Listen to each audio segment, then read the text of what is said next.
Set right. 1 second. Just put the headset also. Okay. Yeah. Hare Krishna devotees, please accept my humble obeisances. All goes to Prabhupada and Guru Maharaj.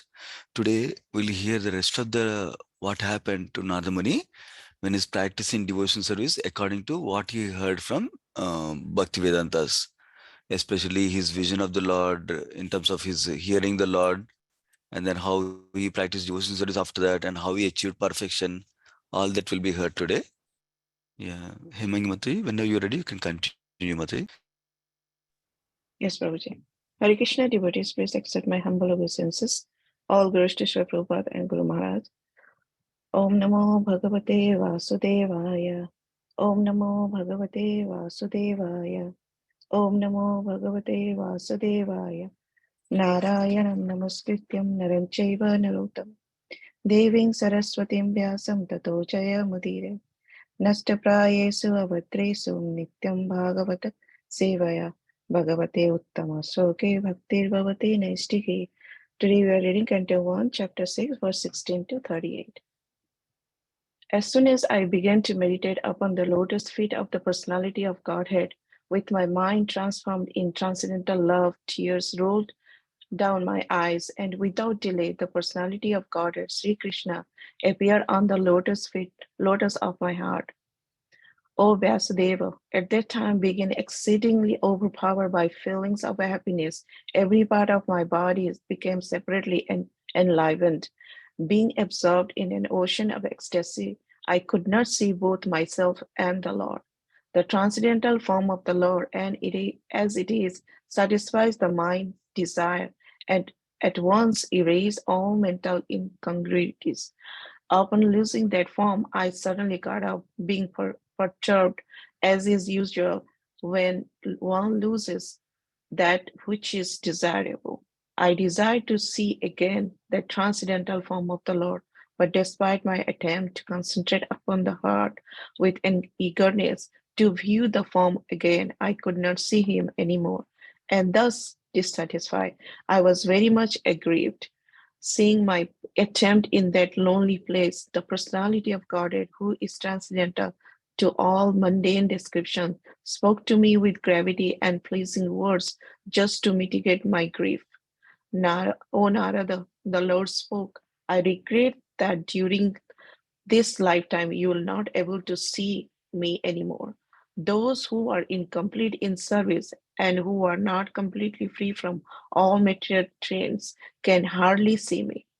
O virtuous one, you have only once seen my person, and this is just to increase your desire for me. Because the more you hanker for me, the more you will be free from all material desires. My service of the absolute truth, even for a few days, a devotee attains firm and fixed intelligence in me.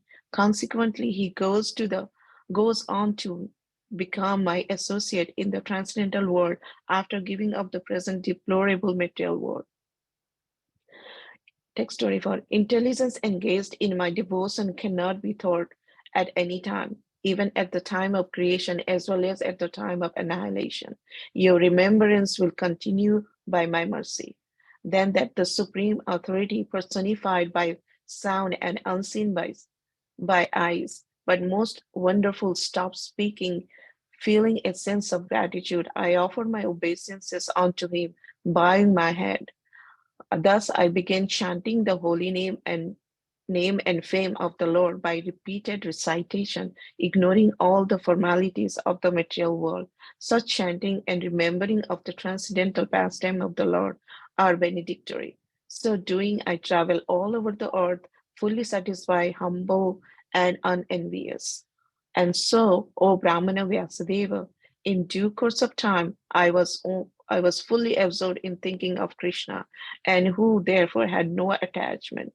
Being completely free from all material taints, met with death as lightning and illumination occur simultaneously.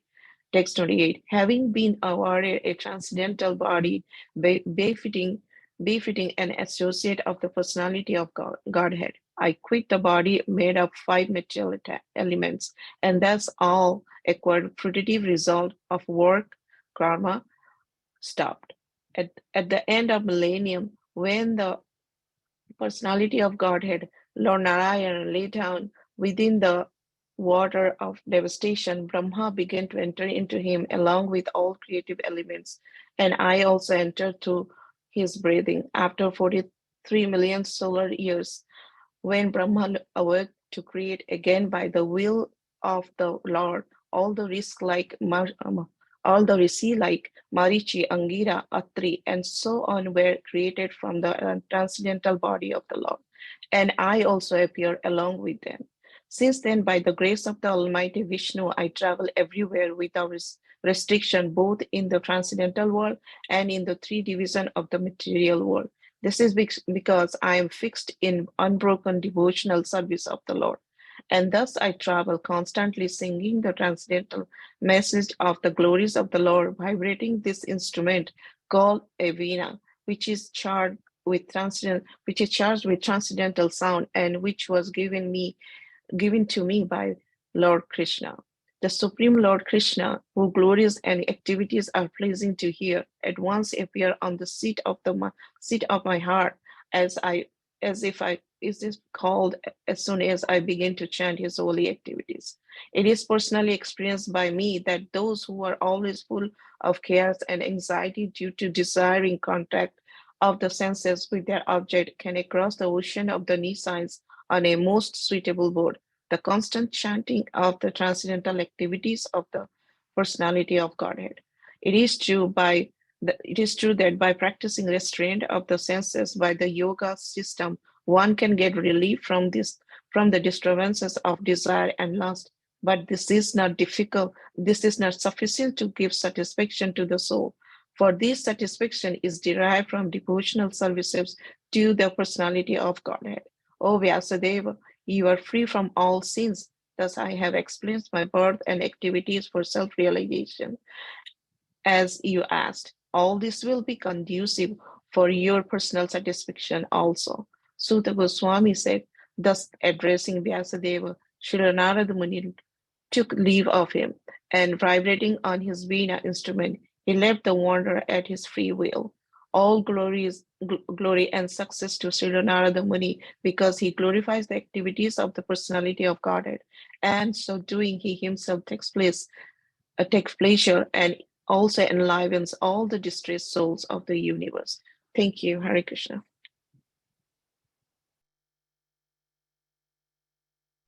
Thank you so much, Matai. Hare Krishna. So,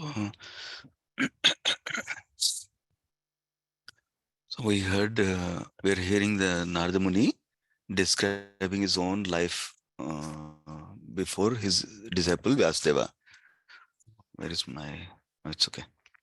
So then, basically, the context here is that Narada Muni was describing to Vyasdeva that he should focus on glorifying the Supreme Lord more and more, and for that he should go into trance and meditate on Supreme Lord, and whatever vision he sees, from that he should write the great literature Srimad Bhagavatam. In that context, he was explaining how devotional service is the best by explaining his own personal example and his life. So in the previous chapter, he explained already a little bit about his life and how he achieved the success in this life like that. But Vyasdeva asked a question. He wants to know a little bit more. He asked few questions. Basically, how do you still remember this, even though it happened in the previous day of Brahma, number one. Number two, what did you do after you got the instruction from your spiritual masters? How did you achieve perfection? Like that, he asked the questions so that he can also follow his spiritual master. Not imitate, but follow his spiritual master. So, Vyasdeva started to describe his life in some more detail we heard. Specifically, in the beginning of this chapter, we heard about how he was, with the mercy of Bhaktivedantas, whatever instruction he got, he practiced his bhakti life according to the instruction he heard. That means he applied whatever he heard. That was the initial set of verses we heard.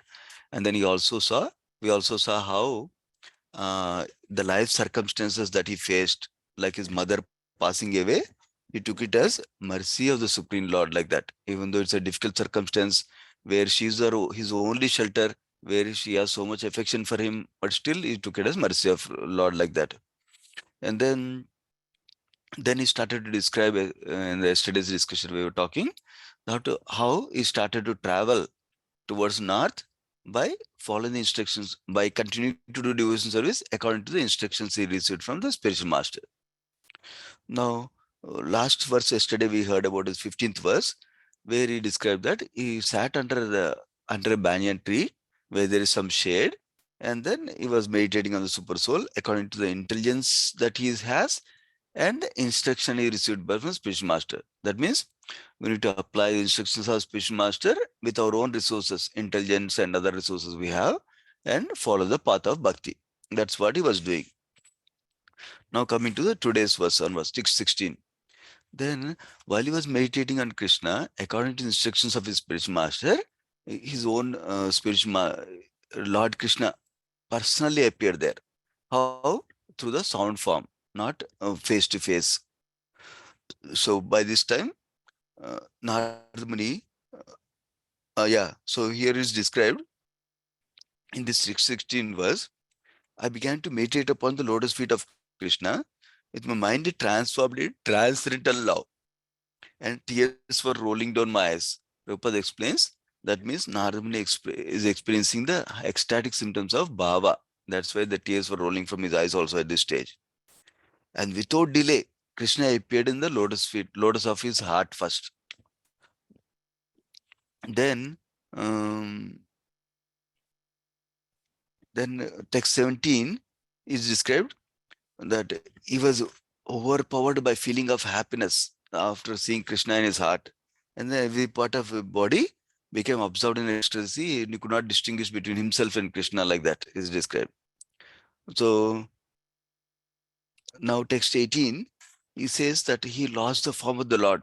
Now whatever form of the Lord he was seeing in the heart, similar to Dhruva's case, he lost the form of the Lord.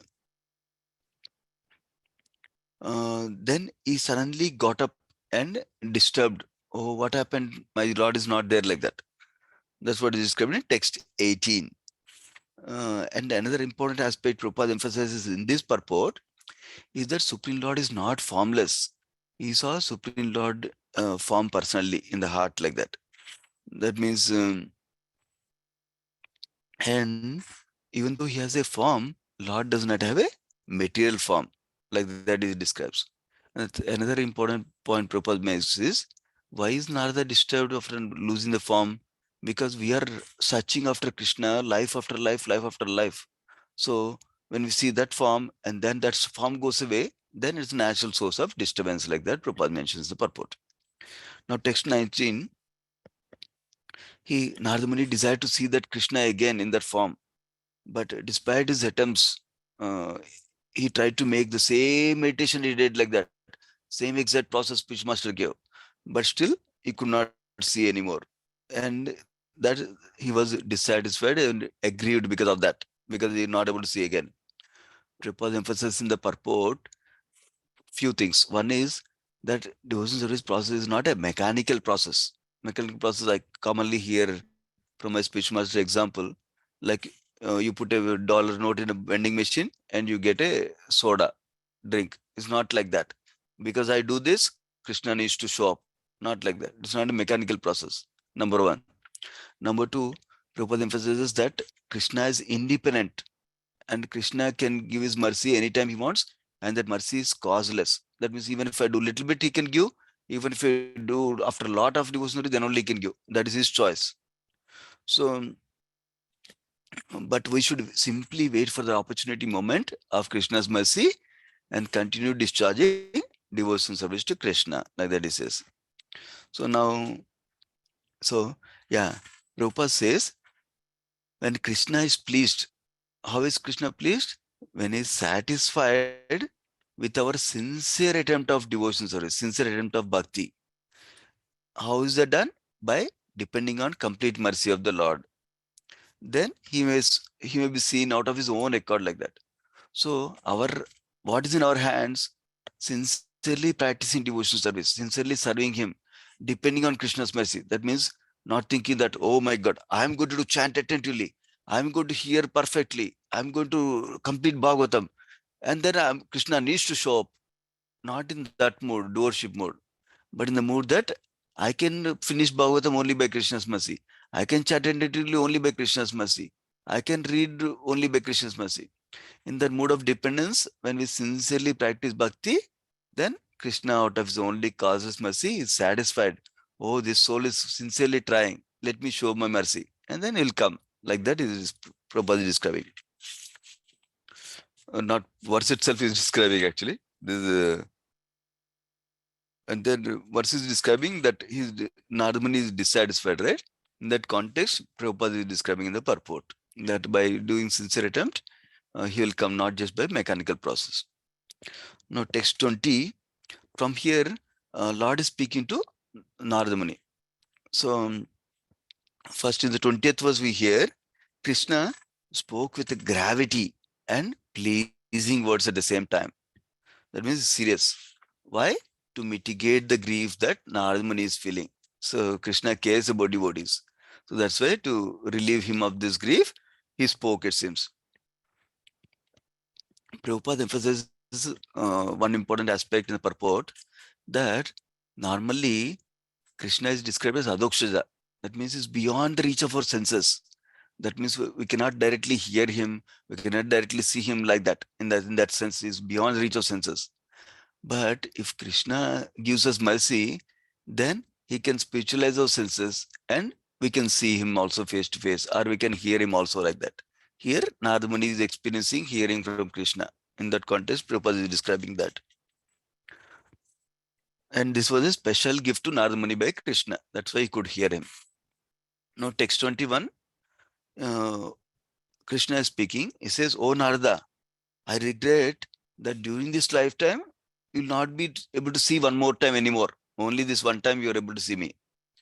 Those who are incomplete in service and who are not completely free from all material taints can hardly see me." Interestingly, Vishwanath Chakravarti Thakur says, those who are not complete in service and those who have material taints can hardly see me, Krishna said, right? Vishwanath Chakravarti Thakur says, the fact that Krishna showed himself to Nardamani one time at least now, that means he's not fully impure, not and not tainted with any material taints, and he's complete in service also. That's why Krishna showed him once. Like that, Vishwanath Chakravarti Thakur reasons. So otherwise, we may think that, oh, Nardamani has material contaminations. Nardamani is not complete in service, like that we'll think, right? That's the other point. But Prabhupada takes another stand. Prabhupada takes a stand that Nardamani is covered by some amount of goodness at this time. That means it's free from passion, ignorance, but it's covered by some amount of goodness, and that need to be purified also. That is a stand Srila Prabhupada takes in the purport. And how do we do that? That by staying in a place, ideally where a deity form is worshipped. We don't need to go to forest like Nardamani went, Prabhupada writes in purport, but we can go to a place, holy place, or a place, a temple where deity is worshipped, and then worship the deity form of the Lord and practice devotion at the same time. Then through that way, by following in the footsteps of Nardamani and Prahlad Maharaj, and we engage in our own sadhana and engage in preaching, glorifying Krishna also at the same time. By doing that, we can transcend all material qualities of even goodness also, along with passion and ignorance. That's what Prabhupada makes a stand, takes a stand like that. Now goes to the text 22. Text 22, Krishna is still speaking. Oh, virtuous one, you only you only seen my person. You only once seen, only one time you saw me. And this is just to increase your desire for me. Krishna is saying he wants to encourage Nardamani so that having seen him once, he will desire will more increase. He will hanker more and more to practice devotion service, more and more to see Krishna, more and more to come in his association. Like that, Krishna is describing. And then the more you hanker for me, the more you be freed from all material desires. So, so the where is this defined? I forgot. Burjan Prabhu describes it. I don't remember if it's a commentary for Acharya or not. Basically, the verse is talking about by hankering more, you'll be freed from material desires, right? So we might think, oh, look, Nardamani has material desires. So Burjan Prabhu is explaining that this is Krishna is describing the general characteristic of devotion service. Just by performing devotion service, all our material desires will go away. He's describing in a general way about devotion service, not necessarily saying Nardamuni, you have material desires, you get purified by devotion service, not like that. That is the point Burjan Prabhu is clarifying. Another important point, Vishwanath Chakravarti writes in the commentary for this, is what we heard yesterday in Haripasha's Prabhu class. Some of you might have heard.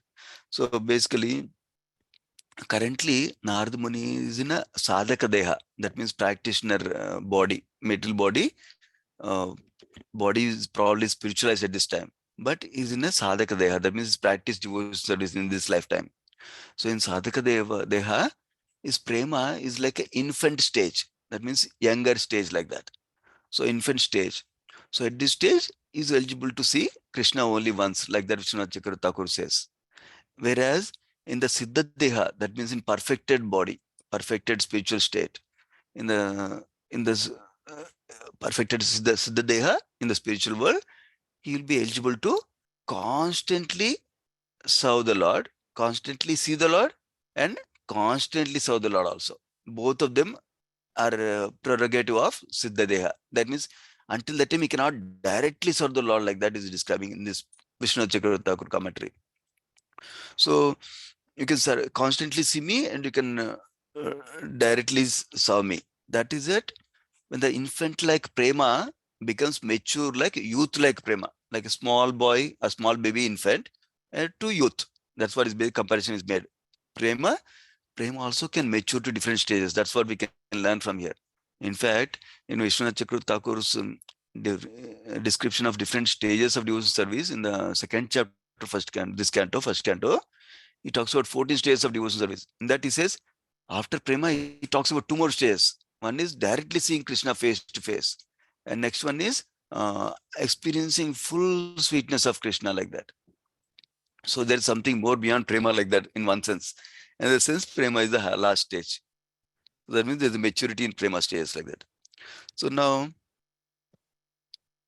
here in the purport, Prabhupada emphasizes that material service gets satiated. That means we don't want to do anymore.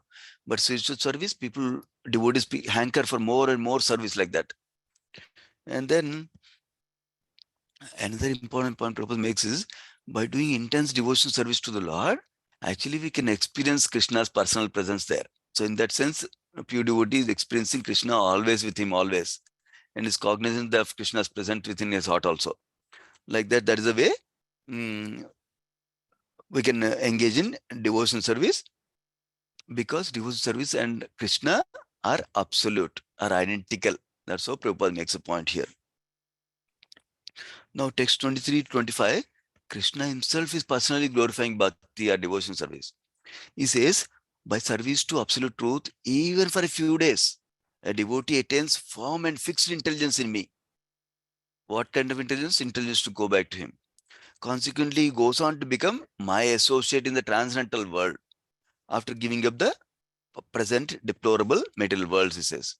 And Prabhupada emphasizes we can engage in devotion service nicely by the direction and guidance and instruction of spiritual master. That's the way we can achieve perfection. We can go back to spiritual world, like that Prabhupada emphasizes. Going to the next verse, 24th verse, Krishna is describing even time factor cannot stop devotion service. Devotion service is always permanent. Whatever we do in this life in devotion service is always to our eternal credit, like that. Krishna is personally saying that. He says, intelligence engaged in my devotion cannot be thwarted by time. And even at the time of creation, even at the time of annihilation of this whole universe, your remembrance will continue by my mercy. So this is another point that I remember one of the questions Vyasdeva asked is, how is it that you remember this thing from previous life and also previous day of Brahma, like that? So here Krishna is describing personally. He's giving blessing that he will remember by his mercy. So Prabhupada writes, the intelligence in devotion service is also permanent. Like anything done in devotion service is permanent. Like that, intelligence given by Krishna in devotion service is also permanent, like that. Now going to the 25th verse, Krishna describes, then, no, not Krishna is describing, the Sutta Goswami is saying, Then Krishna, personified by sound, but most wonderful, stopped speaking, it seems, Krishna. That means the sound went away now. He cannot hear Krishna anymore.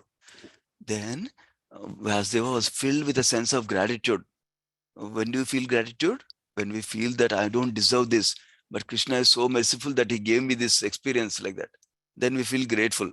So even when we get some glimpse of wonderful experience in devotion service, great happiness, we should be grateful to Krishna for that experience he has given and understand that is not because of my own greatness, because of Krishna's causeless mercy, and be grateful like that. And he offered his obeisances is described. So Prabhupada makes a conclusion that the Lord can be seen and heard by persistent chanting of transcendental sound. Like that. That is the conclusion Prabhupada makes. Now, 26th verse. Then, after Lord disappeared, what did Narada Muni do? That's what is happening next. He says he began chanting the holy name of the and fame of the Lord by repeated recitation. Is constantly chanting the name and glories of the Lord, ignoring all formalities of the material world. And he says, while doing that, while constantly chanting the glories and names of the Lord, he traveled all over the earth with three characteristics described. While traveling, he is fully satisfied, he is humble, and is unenvious, like that is described. Beautiful, beautiful purport. This 26th purport, if you want to read, is wonderful purport. Prabhupada writes that this is the life of a sincere devotee of the Lord, and we should follow in that example like that. What is the sincerity? Is the way Prabhupada describes? So that a devotee, after his initiation, either by the Lord or by the bona fide representative, that means by spiritual master, by our guru, after we get initiated. So what do we need to do? We need to constantly chant the glories of the Lord and travel all over the Lord, all over the world to preach. Basically, we need to do our sadhana nicely, sincerely, and also preach to others also. Those two aspects Prabhupada is saying.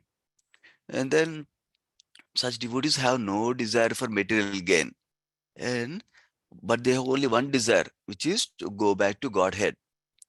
And then he says, because they have the highest aim of life, going back to Godhead, that is why they're not envious of anyone. Why? Because somebody has a bigger car, bigger home, bigger this thing, a great skill. I'm not envious of that because my goal is to go back to Godhead. Then I don't care about bigger car, bigger home, bigger job, bigger promotion like that. That's the key for becoming non-envious. You need to develop this strong desire to go back to Godhead, strong desire to be in service of Krishna. Then material desires will go away, envy will go away like that. And then he's saying, not they are not they are nor are they proud of being eligible to go back to Godhead. Oh, see, achieve so much devotion service. They will not become proud like that also. Their only business is to chant and remember the holy name, and according to personal capacity, distribute the message for others' benefit like that. So according to our capacity, we should give the message to others without any motive of material gain. Even if they're giving, we should not think, oh, they should glorify me, they should follow me. No, we should not have that material motivation. Then it's not devotion service, pure devotion service. Then 27th verse, he says, O Brahmana, now Sutta Goswami is saying, O Brahmana Vyasdeva, in due course of time, oh, this Narada Muni is speaking. Narada Muni is concluding his description. He says, I, who was fully absorbed in thinking of Krishna and who therefore had no attachment, completely free of material taints, met with death as lightning and illumination occur simultaneously. This is elaborated in purport and the next verse also.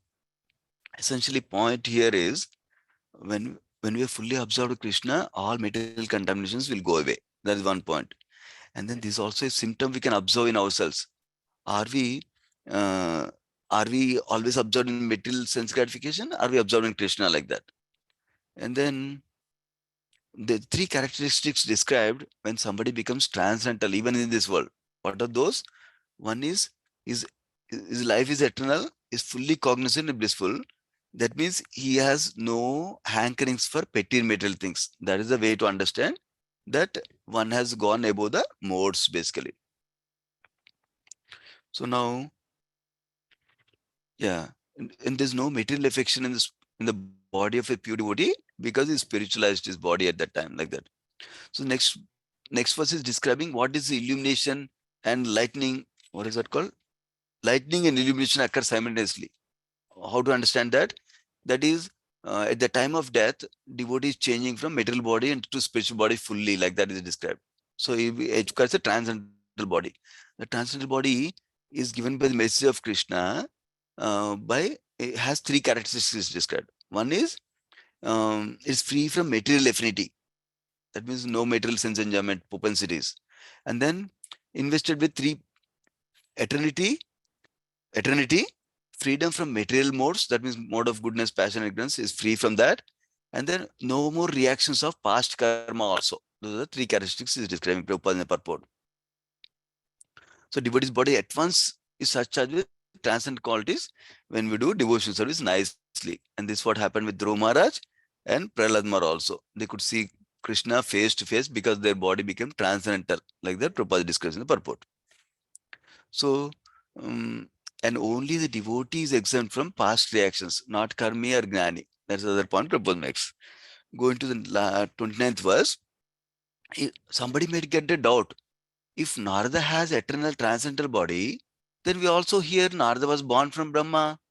That means he must potentially have a material body. Then actually he is clarifying that he also actually Narada did not appear like with the material body like any one of us. He appeared like Krishna. Krishna appeared with body and soul same, transcendental body. Similarly, Narmani and several sages appeared like that from Brahma is described. Even though Krishna appeared from Devaki's womb, but he still had transcendental body. Similarly, even though Narmani appeared from Brahma's body, still he was transcendental like that is described. And some more additional detail is described at the end of day of Brahma, how Brahma goes back to the body of Mahavishnu. Similarly, Nardamuni went back to the body of Navavishnu. But still he had the transcendental body still with him like that. And then when the time came to appear, he appeared through Brahma like that. That's what is clarified by Acharyas and Prabhupada clearly in two of the purports here also. So next going to the 31st verse, and he says, I can travel everywhere without restriction, not only material world and spiritual world also. That is because of the mercy of Krishna, because I'm doing transcendental devotional service like that. So by doing devotional service, one can become transcendental, and because he's transcendental, he can go to even spiritual world like that is described here. Now, text 32 and text 31 purport Prabhupada also says, other munis who are born from Brahma are not like that. Only Narada Muni, because he's perfect in devotional service. Other munis are not perfect in devotional service like that, Prabhupada describes.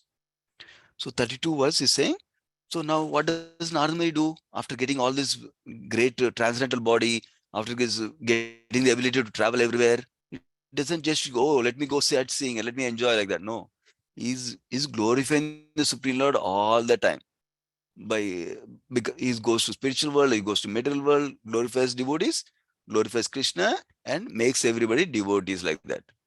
And he says Krishna personally gave him a gift of Veena, which is also transcendental like that. And Prabhupada writes, we should also use our skills and the music in material world to glorify Krishna and not glorify mundane people like that.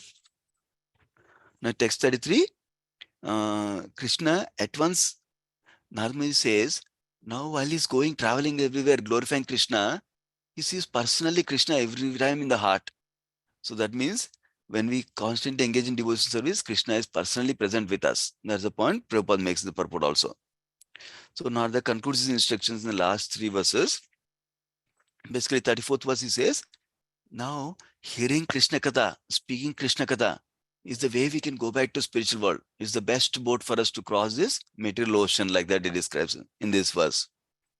So now, uh, why is he saying that? Remember, is going back from beginning that glorify Krishna in this literature, Srimad Bhagavatam. That's the instruction he gave, right? He's concluding with that same thing. And he says, the satisfaction that you get in bhakti, you cannot get in any other path. This is the best path where you can get satisfaction fully in service of Krishna, like that he describes. And purport Prabhupada describes Vishwamitra Muni, how he was not satisfied. He went back to victim of beauty of Menaka, whereas Haridas Thakur was satisfied. He did not get swayed by prostitute like that. So 36th verse, he describes, "Oh Vyasdeva, now you asked, and for your satisfaction, I explain my birth and activities." Like that, it says. First, self-realization. Then Narad Muni went away, departed, vibrating his veena and wandering by his free will, like that. And then the chapter ends with, "All glories to Narad Muni, who glorifies the Lord always, taking pleasure himself and also enlivens everybody he encounters," like that. That's how this chapter ends. So basically, the conclusion of this chapter is, Narad Muni, through his own personal life, glorified the devotee association, glorified the mercy of Krishna, glorified the Krishna Katha, how it's very potent, glorified Bhakti in all different processes we do. Bhakti is the best. That'll give personal satisfaction, and we can understand Krishna, and we can get personal presence of Krishna, feel the personal presence of Krishna through Bhakti. We will pause here. We'll continue tomorrow. Srimad Bhagavatam ki jai, Srila Prabhupada ki jai. Let's offer obeisance to all the devotees of the Lord. Vanchakalpatarubhyascha kupasindubhyevacha patitanam pavanebhyo vaishnavebhyo namo namaha. Thank you, devotees. Hare Krishna. Thank you Thank you. very much. Hare Hare Krishna. Hare Hare Krishna. Krishna Prabhuji, Dandavat Pranam.